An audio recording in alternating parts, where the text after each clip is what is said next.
Hey guys, and welcome to Cravings Mo Sagot Ko. And for today's cravings, we have steak and mashed potatoes. And itong video na to, it is requested by my good friend Nara, or as I call her, Jessa. Thank you so much for your request, and this video is for you. So ayan, nalimutan ko pa mag-pray. Sobrang sarap din ng mashed potato na yan. Grabe, legit. Tapos yan, dinip pa yan sa A1 sauce. Ay, grabe, with rice. Yum, sobrang sarap. So, onting chika, hindi talaga ako kumakain ng steak before. Hindi rin ako talaga nagbi-beef nung dati pa, nung mga bata-bata pa ako. Kasi parang nalalansaan ako sa lasa. And ayoko yung feeling na maanggo. But, for some reason, nung tumanda na ako, parang nagustuhan ko na yung beef. Nagsimula yan siguro nung mga samgyup era eh.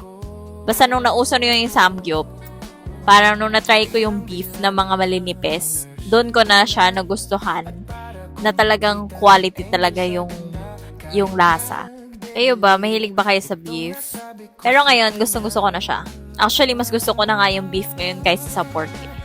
So ako, ang doneness ng beef na gusto ko pag sa steak ay medium rare. So ayoko ng sobrang tigas.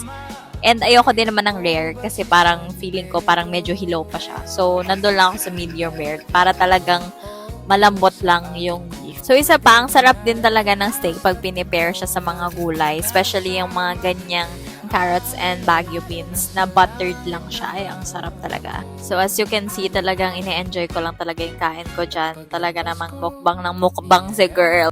So, dapat talaga steak, vegetables, and mashed potatoes lang yan. Pero as a rice girl, talagang hindi ko talaga napigilang umorder. Actually, minsan mas gusto ko na nga lang yung gumagawa ng steak sa bahay. Kasi meron naman na ngayong mga meat na nabibili.